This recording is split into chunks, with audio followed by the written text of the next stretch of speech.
Hi, Mike Swanson. We're broadcasting live today from Nashville, Tennessee, in the studios of Advocate Capital Law. And joining me today in the studio is Jeff East. Jeff, how you doing? Yeah, good. Hey, thanks for being here. Absolutely. Thanks for having me. Really appreciate it. It's great being on the same team now. We get to help the same people.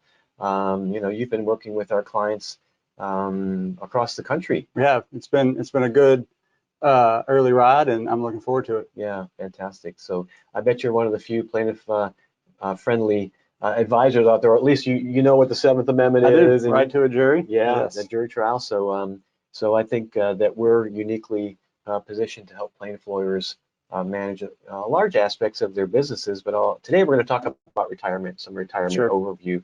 And so thanks for being here for that. Yeah, thanks for having me. So 5 things to know about retirement planning. As I mentioned, I'm Mike Swanson. I'm the CEO of Advocate Capital.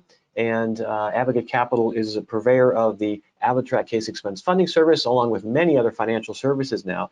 I also wrote a book called How David Beats Goliath, and it's the only finance training book ever published for plaintiff lawyers.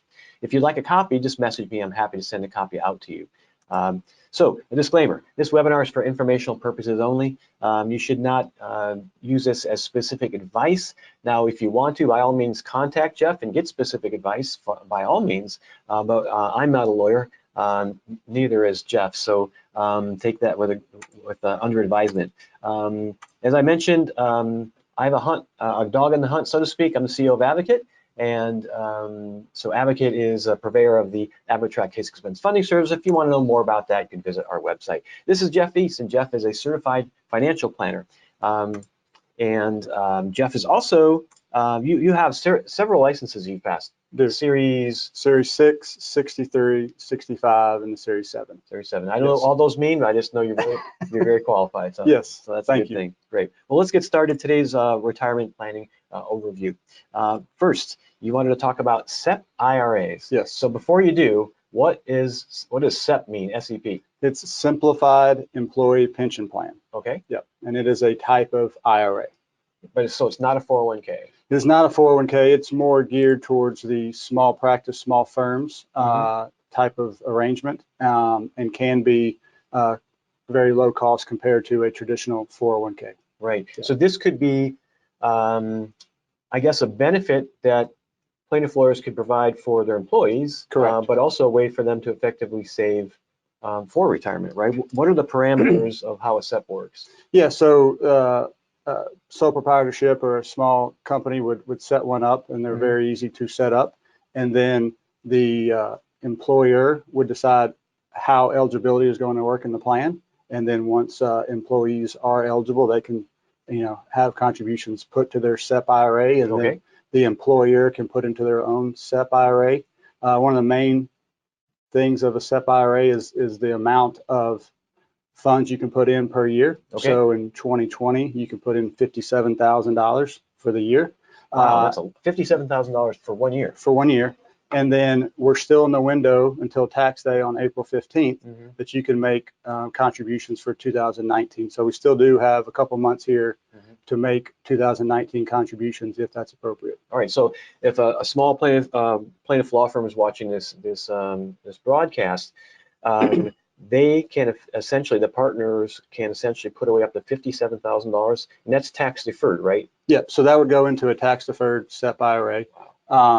And there are some eligibility requirements for employees, and it's the lesser of 25% of their total compensation or $57,000. So typically I'll work with the employer's CPA, and the three of us will come up with what's the right number for a contribution. Right. So even if you're a little bit later in life, you can make up ground pretty quickly at $57,000 a year, and it's tax deferred. Yes. Great. And do you set SEPs up for people? Yes. So it's a couple documents, and then all of the plan participants would have individual accounts. Okay. But yes, that's something we can set up very easily and have those documents on file. Sounds like it might be ideal for a sole proprietor or someone with just a couple of employees. Correct.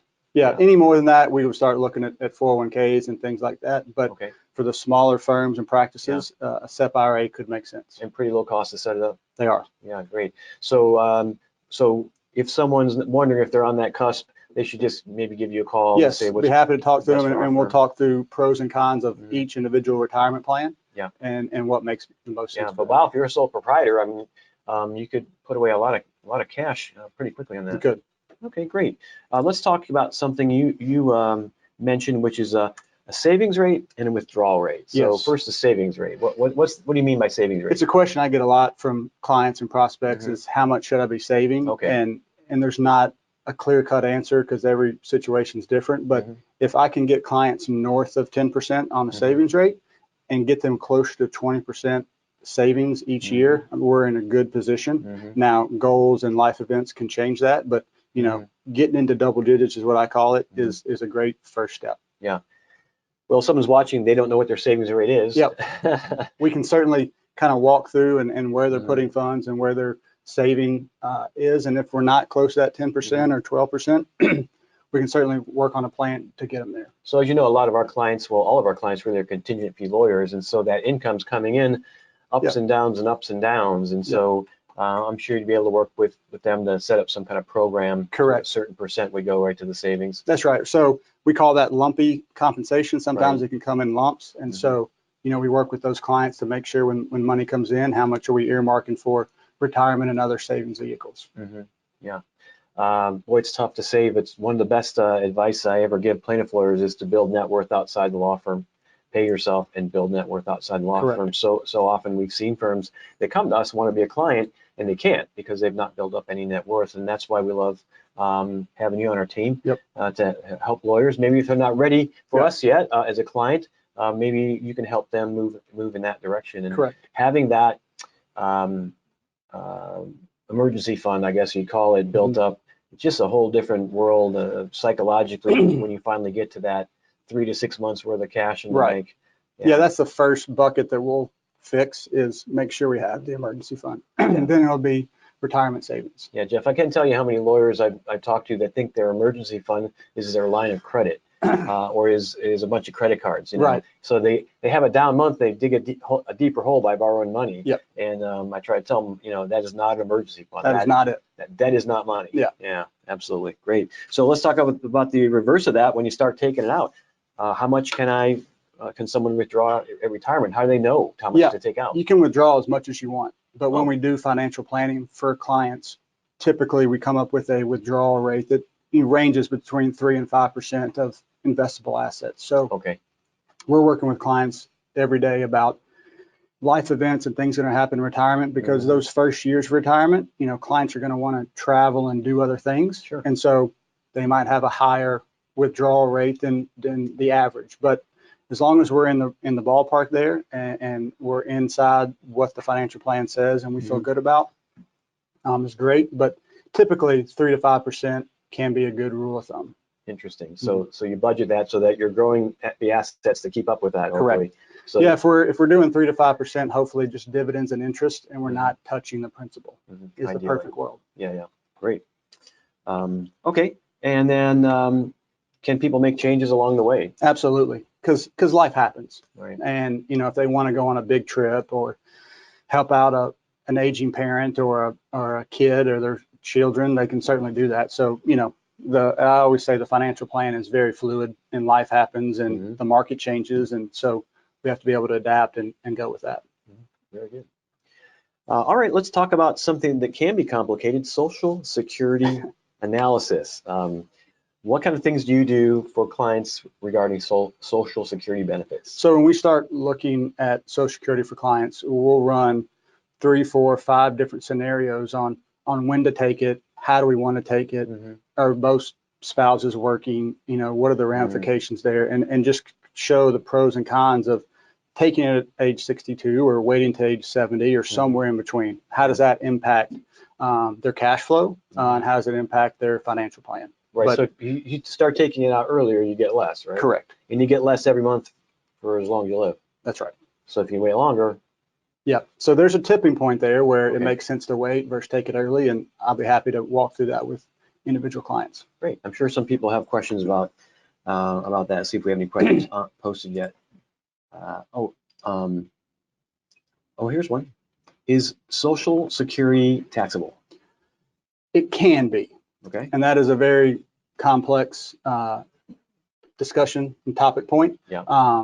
And we can work through with that with individual clients. So if they have certain questions about is their Social Security going to be taxable? I'll be happy to kind of walk through that individually with them. Right. Because it can be is the answer, and I can get kind of more in the weeds on a one-on-one basis. Yeah, that makes sense, because every situation is different. Okay, you were telling me recently about the 8,000-day increments that you coach people to think about in terms of their life. I'm a football guy. I mean, I played football, I love football. Yeah. So we kind of break it into 4 quarters, and the last quarter is obviously retirement, but typically the first quarters is birth to college. Okay. Then we move into the second quarter of college to mid 40s, kind of as we're figuring out what we want to do in life and starting careers. Then we have, mid 40s to retirement, whether that's 62, 65, 70. That's another 8,000 days. And then the last 8,000 days are retirement and making sure we get the most out of those days as well. Right. So how do you approach these different quarters? When do you start preparing for retirement? Second quarter, which would be college to mid 40s, because the money you can put in as an early 20-something is just going to make your financial plan look that much better. Now, when you're in your mid 40s, maybe you're making better money than you made when you were in your 20s, and can catch up. Right. But that money that's been in there working for you for 20 years is going to look a lot better than just starting when you're at 40. So we say. The earlier you start, Correct. The better. Just time value money. Yeah, absolutely. Okay, let's talk about those retirement years a little bit. What's important there? So in those retirement years, I break it down to even 4 more phases, because retirement is not what it used to be, where you work all your life and retire and then you only have a few years. In the front porch. Yeah, we just have longevity now in modern medicine. We're living longer. Right, so true. If we're retiring, call it age 62 or 65, there's 20 years there of life that most expect to live. So we break that down to 4 individual stages, and the first one is the honeymoon, which is just retired, excited. Most people know what they want to do on day 1 of retirement. Sure.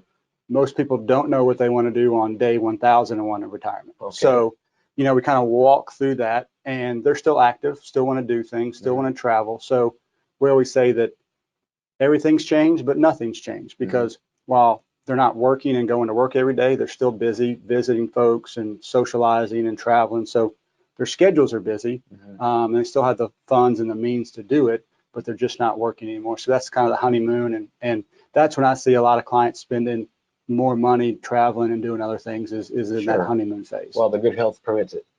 Yeah, correct. Good health is temporary, right? It is. We just don't know, when that's going to strike. Yeah. Tracy and I are hoping to get to Italy in May. There you go. We can hang in there, sure. Lord willing. So, but I'm not retired. So you call the next phase the big decision. What's the big decision is okay, work life is in the rearview mirror. I mean, you're in the new normal of retirement. And now it's, where are we going to live? Are we going to stay here and maybe get a place in a warmer climate? Are we going to leave our hometown and just go there full time, downsize and get a second home, move closer to kids and grandkids? So all those issues come up in this phase. And 37% of retirees will move in retirement. 37% will move. It's a big life event that we need to plan for. And so it's just part of that, where are they going to go? Are they going to divide their time? Things like that. Because health is usually is good. And so they're just wanting to maybe, get to a warmer climate. Where's the final resting, destination? I'm a resting place. That's right. Well, that's part of it too, I guess. It is. Unfortunately, it is. And then the next phase is just managing or navigating the longevity. What do you mean by that? It's just, getting to doctor's appointments and medication and things like that can be a full-time job as health starts to decline. So getting from place to place and getting to doctor's appointments and things like that, you're not as active as you were maybe in the honeymoon phase. So it's a new chapter of life. And one of the main pieces of that is making sure the legal documents, your power of attorneys and your health care proxies and things like that are taken care of, because this is when we see that it really takes hold, because we're having conversations about assisted living and home health care and things like that. So just managing that and making sure that these illnesses or chronic issues are maintained, and we're leading our new normal life. Yeah, it's easier to plan for that when you're still healthy. That's correct. Yeah. And when you're thinking straight. And lastly, the solo journey. Obviously, math says the women live longer than men. And typically at this stage is when we see adult kids squabble on how to take care of mom or dad. And so it's, again, important to have those documentation readily available so everybody knows what the plan is and we can just follow the documents. But, you know, right now, 69% of seniors are women living alone. So the women are living by themselves, and taking care of mom is critical. And so is that in assisted living? Is that moving in with a child? What does that look like? Yeah. And so we just need to plan for, you know, that last phase of life. Yeah, I really like what you do all of you on the wealth management team, in that some people think wealth management or retirement planning is just, okay, set up a 401k, let it ride, now you're retired, see ya. But you're helping people think through, when you do retire, here are the different phases of retirement. Correct. Which I've been learning about from you. So I think it's interesting how you take folks, not just through the wealth building, but then how you're going to live and where you're going to live. And, right. I mean, as a certified financial planner, I enjoy the planning process of it. I enjoy the asset management and portfolio construction and all that, but I also enjoy the planning process, because without a plan, it's just a bet. And so we got to have that plan in place and follow it to make sure that we're on track to do what we want to do, and then make sure we hit the phases of retirement that we want to do. So important. So thanks for the work that you do for our clients, because that helps them serve their clients better. You know, that's our mission, to help an ever-increasing number of plaintiff lawyers get even better results for their clients. And a lot of that has to do a holistic approach to their finance and all these kinds of things to help them live a better life and serve their clients better. So I think this is important, and having the right plan in place will allow you to not worry so much and know that you can focus on your practice. So that's good. Correct. Great. Hey, let's open it up for questions. Feel free to type questions in the question box. I won't divulge your name. We'll put Jeff's contact information on the screen while we're waiting for questions. You can always reach out to Jeff through advocatecapital.com. He has a page there. You can reach out to him. You could also just call us at our toll-free number. So let's see here. Okay, someone's typing. Do you have, let me see. Okay, so I'm not that good at the questions. Oh, here we go. Yes. Okay, it's really small, the question there. Will there be a recording available later? Yes, there will. So if you're attending, you'll receive an email link to the recording, probably Tuesday, probably by the end of the week, I think. Is that right? Next Tuesday. Okay, next Tuesday you'll get a link. So yes, you will. Someone wants a book. You could email me. My email address is mswanson@advocatecapital.com. Just shoot me an email. I'm happy to send you a copy, and I'll autograph it for you. Okay. Let's see what else. There's another SEP question. Do you have to make a SEP contribution every year? Like, what if you're having a soft year? Great question. Yep. You do not. It is all up to the discretion of the employer. So they can make a contribution one year and not the next. It is fully on the discretion of the employer. Okay. Yes. So and our clients have income that goes up and down. So if they're having one of those down years, they're not forced to make that. They do not. Because they probably wonder, well, how am I going to make that contribution if I'm having an off year? So that happens. Okay, what else? Another Social Security. Here it is. Can my wife at age 62 take Social Security benefits based upon my income history and not sacrifice her getting full benefits for her income history at 70? Great question. They've done some new things with I think that's referring to file and suspend, the Social Security benefit, and they've done away with file and suspend. But if that person would like to call me, and we'll kind of work through the weeds of that and make sure we have the best benefit. But it seems like probably that could happen. Yes. Okay, good. That's good to know. What is considered full retirement age? Typically, it's around age 66, whether it's 66 and 2 months, whether it's 66 and 4 months. A good round number is 66, and it will show on your Social Security assumptions that you might get or projections every year. When you get closer to Social Security age, it will have your full retirement age on there. But typically in our financial planning, we'll take your date of birth and it will tell us when your full retirement age based on Social Security is. But for ballpark, 66. Okay, great. Let's see. when do I have to start taking Social Security? The earliest you can take it is 62, and then you're at your full benefit at age 70. Okay. So anywhere in between there, you can turn on Social Security. This is a popular topic. People like to ask about Social Security. Is Social Security taxable? That is another great question, and it can be. Okay. There's a formula that we use and the IRS uses to make sure and see what the benefit and how much of the benefit is taxable. So again, I think that's going to be a one-on-one type offline question to where we can work through kind of what's your other income coming in, right, to determine if that Social Security benefit is going to be taxable. Okay. But the short answer is it can be. Right. And do you charge to talk to somebody if they just want to give you a call? We do not. No, that initial conversation, we'll be happy to get on the phone. We've had several conversations here in the last couple of days. So get on the phone and just chat through some of their questions and concerns and work through that. Right. So if you're an Advocate client, why not call Jeff or contact Jeff through the website and ask some questions. That's why we're here to help you get better results for your clients. So just to back up real quick, Jeff's on our website, advocatecapital.com. Click on Strategic Solutions, pull down, you'll see his name there. You can call our 800 number to reach him. You can email me at mswanson@advocatecapital.com. And let's see, I think that's it for the questions. Well, good. That was a very helpful 22 minutes, Jeff. Yeah, thank you. I appreciate you being here. Absolutely. Thanks for having me. Enjoyed it. Great working together with you. All right, thank you. And that's all. Tune in next time for our next webinar, which is going to be some of the tax nuances and questions that plaintiff lawyers face. And joining me will be the Synergy Settlement Systems CEO. He's a friend of mine, and it's Jason Lazarus. So stay tuned for that.